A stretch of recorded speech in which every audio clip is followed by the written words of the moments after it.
It's Adam here for PC Monitors, and in this video I'm going to be taking a look at the OSD on-screen display menu system of the AOC Q24G2A/BK. The OSD is controlled by pressable buttons on the underside of the bottom bezel. They do have little engraved labels on the bottom bezel itself, but they're kind of difficult to see in most lighting. If you're not in the main menu system and you press that first button, it allows you to cycle the input used by the monitor. And then to select that, you would press the fourth button, which has the little menu icon. That counts as select. If you press the second button on its own, you can cycle through the game modes. And the second and third button, they have little engraved arrows. So there's a left arrow and a right arrow. So you can cycle left or right with those. I'll go through the game modes when I get to them in the main menu system. The third button along, which is the right arrow, if you press that on its own, that just puts this little crosshair in the middle of the screen, a little red cross. You can't change the design, you can't change the position, you can't change the colour, it's just that little red cross or nothing.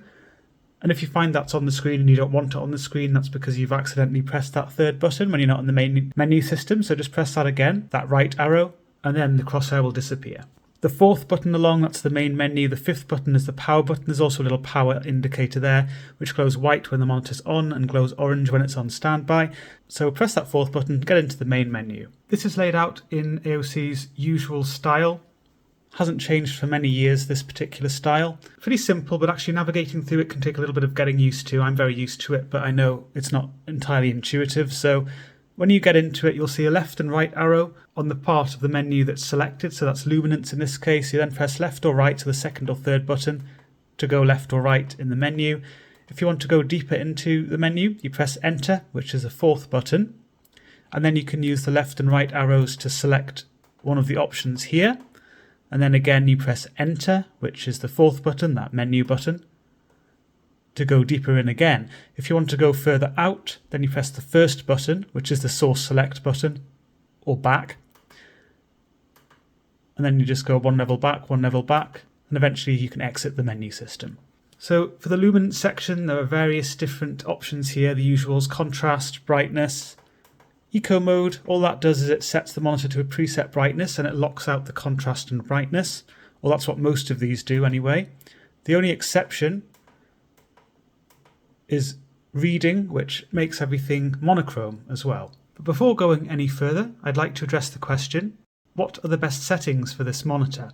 And by best settings, I mean ones which I would use as a reviewer, which comply with my targets I go for in my reviews, keeps the colorimeter happy, and suits my own preferences. Of course, different units, different preferences vary, so these are just a suggestion. They're really the test settings I use for my review. Best is very subjective, of course, so you can use these as a guideline, but they may not be optimal for all users and all units. So the first thing to pay attention to is the preset you're using on the monitor. That's found in Game Setting. It's called Game Mode. My preference is to have this set to off. That's because it gives you full flexibility. There are other alternatives, FPS for example. You'll see already it's grayed out quite a few options, including the overdrive, which is set to weak, and you can't change that. Different presets have that set to different values and might grey it out as well. You can't access the colour setup menu either, which is a bit further on. It's the one just to the right of luminance here. So you can't make changes to red, green and blue colour channels. It has a clear cool tint to things by default, which I don't like at all. It's just the lack of flexibility, not very useful in my opinion, but if you like how things look set up as it is, then you can use that. Be aware you can't adjust shadow control either, which is something which FPS gamers might want to adjust for a competitive edge perhaps, so it's very restrictive. Next is RTS. That just makes different adjustments. For example, the overdrive set to off, which most people won't really want to do. So again, a bit strange, some of the adjustments it makes. Locks lots of settings off. Racing, different adjustments, but again, locks a lot of things off. Gamer 1 and Gamer 2 and Gamer 3, they are more flexible.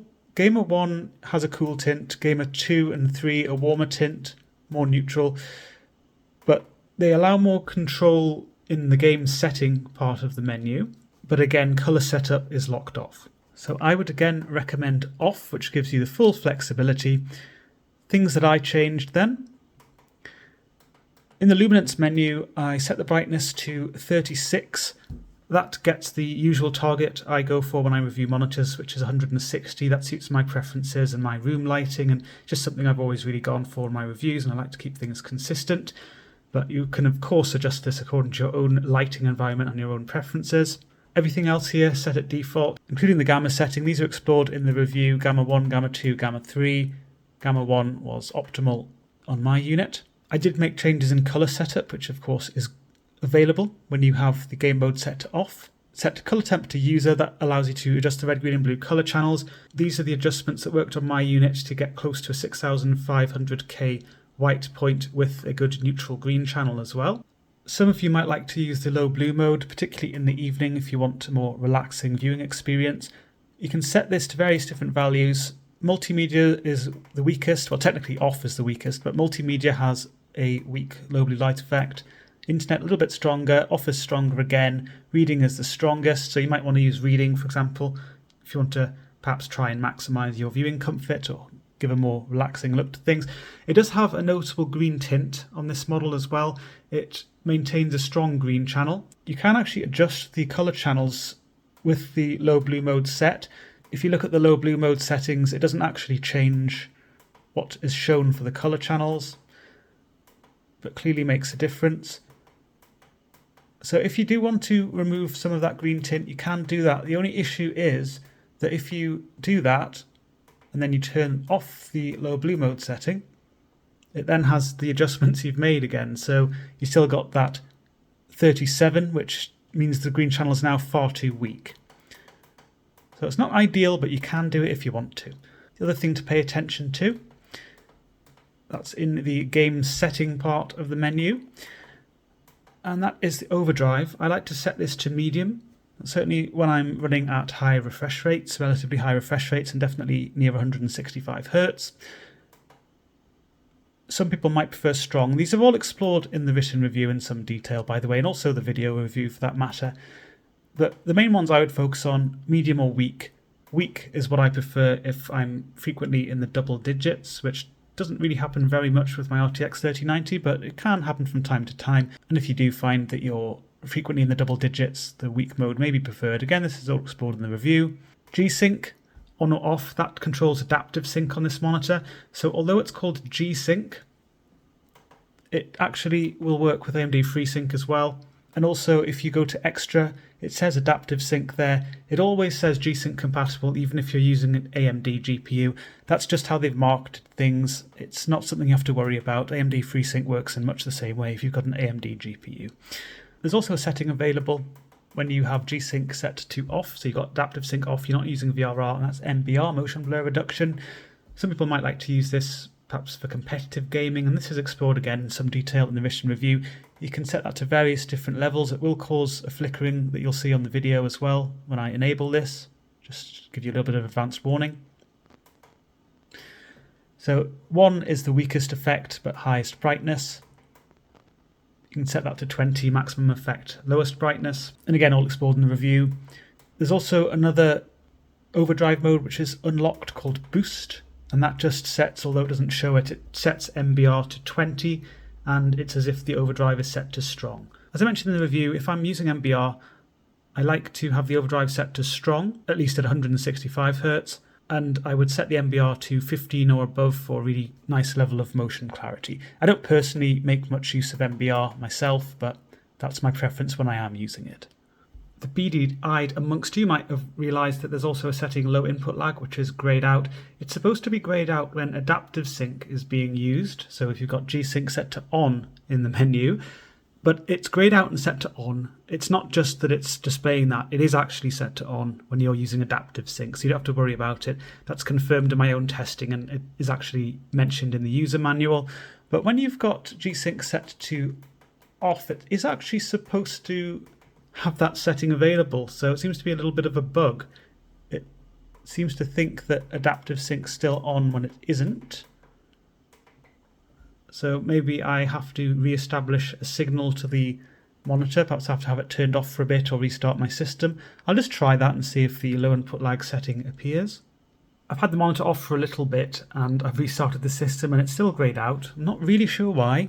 And if I go to extra, it says it does say sync tech, G-Sync compatible and adaptive sync. So it seems to be somehow locked into its G-Sync mode, but it's working as normal with a static refresh rate. I've also tried changing the refresh rate manually and it still says the same thing. No idea what's going on here. Strange little firmware bug, it seems. It doesn't affect the operation of the monitor, so it's not something I'd worry about. It's just a little bit of an odd quirk. So what I've done is I've gone into NVIDIA Control Panel, disabled G-Sync, although the option is available in the menu so I could actually access the setting in NVIDIA Control Panel, and now it's available. So just make sure if ever you see that available that it's set to on. There's absolutely no reason to have it set to off, no advantage whatsoever, but it will reduce your input lag, so it is worth just keeping that set to on. If you're using adaptive sync, then it will be grayed out, set to on, you don't have to worry about it. So that's really all I changed. Everything else is set at default. So to recap, game mode off, I adjusted the brightness, I adjusted the color channels, I had overdrive set to medium, I like to use adaptive sync, so G-Sync is set to on in the menu. I've got the system set to 165 Hz, by the way, that is my preference. The only other thing I would go through, the monitor doesn't support HDR, so I don't have to go through the HDR setup. It does confuse people a bit because it has a setting called HDR mode. This has nothing to do with HDR, this is just some weird filter that's applied. So you can set that to various different levels. It doesn't enhance the brightness either. The maximum brightness I recorded using HDR mode was actually slightly lower than I could get with neutral color channels outside of this little HDR mode setting. This is really stupid the way they've called HDR mode actually. It's got absolutely nothing to do with HDR. It's really just a filter, changes the image in various different ways, and you can't access the color setup portion of the screen. HDR picture has the weakest effect really. It doesn't change as much as if you're using HDR movie or HDR game.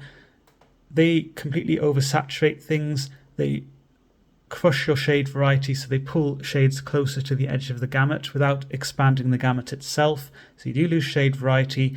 It gives extra saturation, oversaturation, really funky look. And the game and movie settings, they both do that. Slightly different balance to things.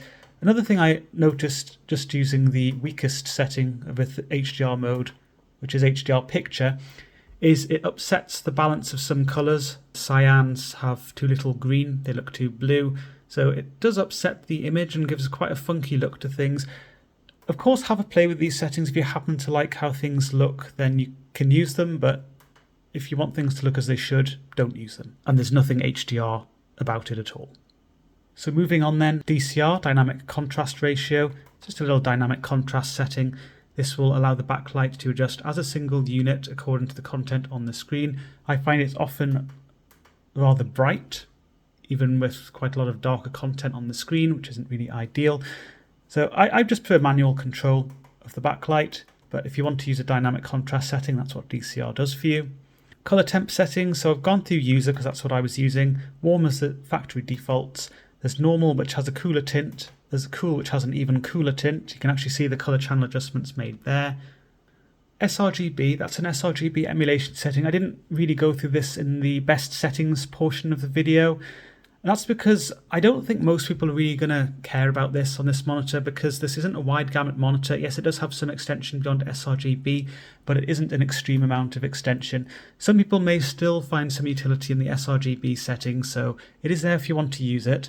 I would usually go through it as a best setting just to mention it on wide gamut monitors, but I just don't think it's so applicable in this case. The other thing is that it locks the brightness to a moderately high level. Around 250 nits I recorded. You can't change that. Gamma's also locked, and the gamma was a bit funky on my unit as I go through in the review, and you can't adjust those color channels either. And on my unit things were a little bit cool tinted, or not too bad, and the green balance was not quite perfect. And yeah, so it's just really quite inflexible, and also I did record quite a bit of sRGB under coverage, so it's not ideal, but some people will find some utility in the setting anyway. DCB, dynamic color boost mode. Full enhance, that will oversaturate quite a few different elements. So this is a saturation boost, a bit like what I was saying with some of the HDR modes. It will pull shades close to the edge of the gamut without improving the gamut itself, so you do lose shade variety. If you want to focus more on the red shades, Nature Skin will do that, will Oversaturate will help highlight if you like them. Green field does the same with greens, gives extra pop to green shades. Sky blue does that with blue shades. Auto detect is supposed to look at the image and make changes based on that. It tends to be quite similar to full enhance, I think, most of the time. But for the maximum shade range, things looking more as they should, I would just recommend leaving this set to off.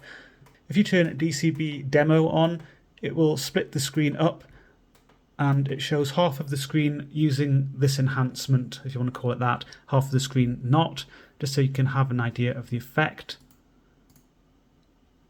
So it kind of looks more similar to full enhance, I think, than anything else, but maybe it makes slightly different adjustments to that, but it's just giving you a vague idea of the effect it has if you want to use DCB. Gone through everything else there. Picture boost. There's a setting called bright frame. You can have a little box on the screen or a frame. You can see that in the top left at the moment. And you can independently change the brightness and contrast of that box. This is digital brightness. You're not changing the backlight brightness. So it's just if you want to tweak the image, highlight a certain section of the screen. If you're one of those people who likes really tweaking the image for the whole screen, you can also do that. Set the bright frame to 100, fills the whole screen, and you can make adjustments to the image based on that. You may prefer how things look like that. Feel free to do that if you want to. You can adjust the horizontal and vertical position of the bright frame if it's not full screen as well. Next, you've got OSD setup. You can change the language of the OSD, the timeout, so how long after the last button press before it automatically disappears. You can set that between 5 and 120 seconds. DP capability, if you need to for compatibility reasons, set that to 1.1, you can do that as well. You can change the horizontal and vertical position of the OSD on the screen. Change the volume of the integrated speakers, or it should also change something connected to the 3.5mm jack if you're using that. You can change the transparency level of the OSD. There's a break reminder feature. I believe that gives you a little message on the screen after an hour to remind you to take a break.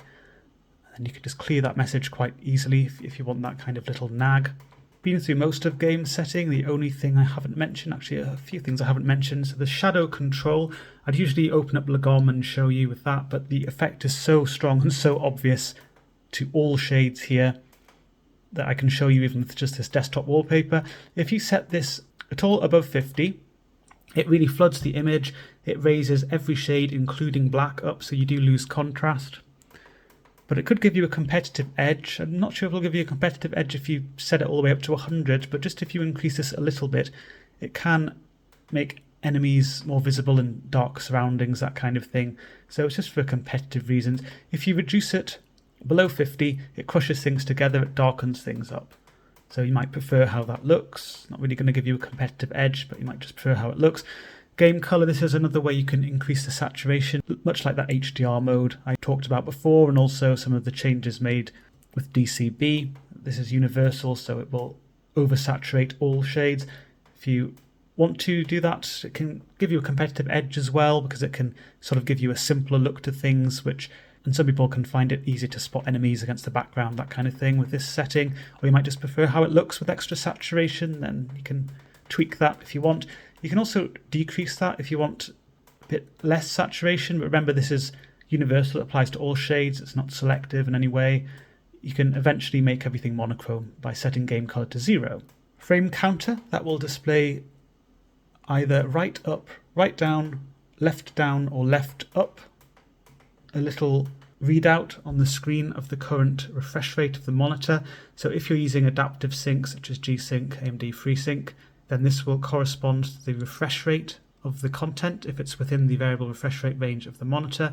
So I'll just quickly open G-Sync Pendulum just so I can show you that this does adjust according to the frame rate. Next, there's some settings in extra. Input select. You can have it automatically select the input, or you can manually select one of the inputs if you prefer. Off timer, so after a given number of hours, the screen will just switch itself off, I believe. You can set that between 1 and 24. I'll have it set to 0, which means the feature's disabled. Image ratio, I've tested various different resolutions and refresh rate combinations, and I never seem to have this not grayed out and available to use. I'm not really sure why and in what conditions things are available, but it may be that you're using some obscure resolution and refresh rate combination, or not obscure, but just something which I didn't happen to test and which isn't really all that common. And there may be a few different options there which you can fiddle with, but the default behavior of the screen wide means we'll use all of the pixels of the screen regardless of the resolution you've selected if it's using interpolation. The behavior is explored a bit more in the interpolation and upscaling section of the written review. DDC/CI, part of the plug and play functionality of the monitor, that allows you to use software such as AOC's G menu, which I'm going to show you very shortly, to control the monitor. Reset will reset everything to the factory defaults. A few little things there, resolution and the sync tech being used. As I showed you before, the sync tech being used, things a bit unreliable, to be honest. I'm not saying the sync tech itself is unreliable, just what it's reporting there doesn't always correspond to what's actually being used. And again, if you're using an AMD system with AMD FreeSync or AMD GPU with AMD FreeSync, it still says G-Sync compatible there. So those are all of the options in the OSD. I'm going to now look at G menu, the software. You can download this from a link which I will give you in the description of the video. It takes a little while to load up, and once it does, remember that AOC has different peripherals as well now, not just monitors, so you can select one of those if you want to control things on those, but it's the monitor that I'm interested in here, and that's the only AOC thing I've got connected to my system at the moment anyway. So there's game mode, you can change the preset used by the monitor.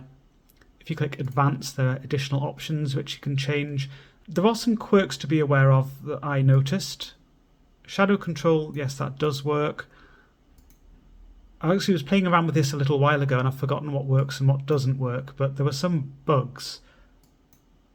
So yeah, game color doesn't do anything at all. You remember if it's set to 0, it should be completely monochrome, but it doesn't actually have an effect. So it's not changing game color when you change this.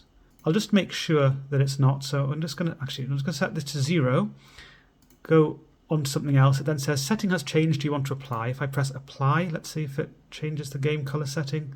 No, it doesn't. Okay, and now it looks like game color is grayed out, so I can't change it. Brightness is also grayed out, so I can't change it.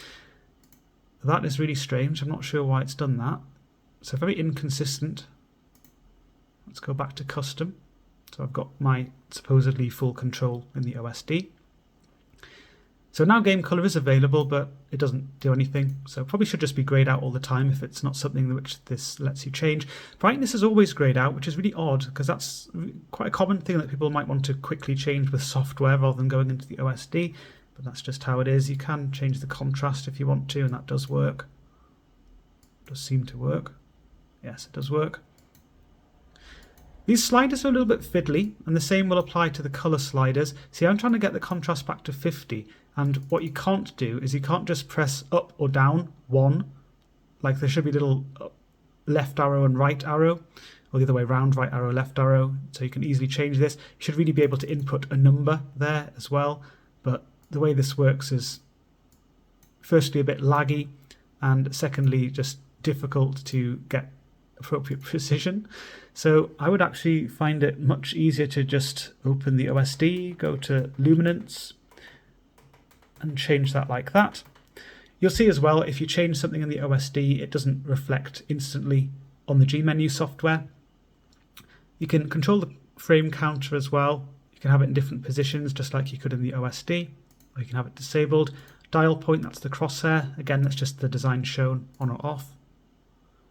You can enable DCR or disable that. You can change the red, green and blue color channels if you've got this set to user RGB. If you've got this set to sRGB or warm or normal, you'll see that the color channels disappear as they should because you can't change them.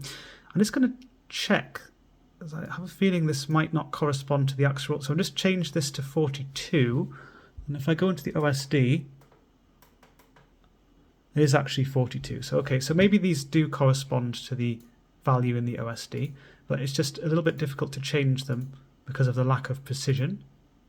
Yes, I managed to get to 50, beautiful. You can change the DCB mode. That does work as well if you wanted to do that. At least I think it works. It's not really having much of an effect. Yeah, I'm not sure that works either, to be honest.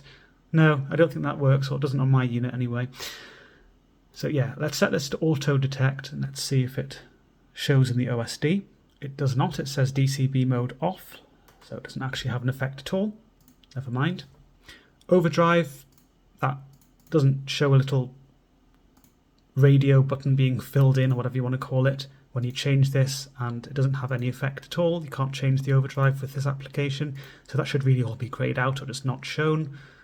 So just to confirm again, I'll set that to strong, but actually it's set to medium, which I had it set to before because the application isn't changing it. The gamma setting, that does work. Yes, you can change the gamma mode. And if you make a change, let's say I wanted, for some reason I was a bit crazy and I wanted cool color temperature. Let's set gamma to 3. If I think to myself, actually that just looks rubbish, I don't want that, I want things as they were before. If you go on to something else in G menu, it does say setting has changed, do you want to apply? You can then just press cancel and it will go back to the settings you had before. Next you've got game sync, that allows you to have different game modes corresponding to different applications. Pretty straightforward. Low blue mode, that allows you to change the low blue setting, and that does work, the low blue light setting. Eco modes, same thing there. If you click extended brightness profile, there are a few other options which I don't believe are related to the monitor itself, more system kind of thing. Haven't really played around with these, but you can see the options there. Not sure what it's doing there. Okay. Sync message, I don't know what that does. HDR setting, this monitor doesn't have HDR, so there aren't any options there. You can set the resolution, the orientation, and the image ratio settings, kind of cryptically named here, but that doesn't have an effect. You can change the input used by the monitor. Desub adjust, that is something which would be if you're using VGA. This monitor doesn't have VGA, that's an antiquated analog port, which this monitor doesn't have, and no one should really be using these days, unless you absolutely have to, for whatever reason. Edit hotkey, that allows you to set different hotkeys, so you can have little shortcuts which can quickly change the game mode, brightness, shadow control, or volume. So you could have Control Alt and D seems to need to be Control Alt, or I think you can have Control Shift and E. Yeah, so you can have various different hotkeys there, but you can't just have Control and H, for example, Control and space. Maybe that's because they're common shortcuts that are used for other things, I'm not sure, but anyway, you get the idea. It allows you to adjust these things. I believe that brightness, it isn't something which you can adjust whilst you're in game or in a full screen application. It does need to have window focus on G menu to do that, or you need to be on the desktop, otherwise it will try and open up G menu and do that. So just to demonstrate this, I have Control Shift and 1 set to decrease brightness, Control Shift and 2 to increase brightness. I'm in a full screen application, a game, Battlefield 5. If I press Control Shift and 2, well that's nice. Okay, they've changed that. Pretty sure, maybe I was completely thinking of something else, but I'm pretty sure it didn't used to do this. However, it does actually let you increase and decrease the brightness whilst you're in a game, and it is set to full screen mode, full screen. Well, there you go. I was completely wrong. I apologise, AOC. Nice little implementation of the brightness adjustment hotkey there. And as the final thing to note, if you have set everything up really nicely here and you would want to use this on a different system as well, then you can export the profile, you can save the profile, export, import, do what you need to do, and that will allow you to do that. So that's really all there is to the OSD on-screen display menu system of the AOC Q24G2A/BK. Be sure to check out the full review on PCmonitors.info. There's a link to that in the description of the video, alongside information about how you can support the work that we do. Also be aware that liking the video, subscribing to the channel if you haven't already, they are nice ways of showing your support.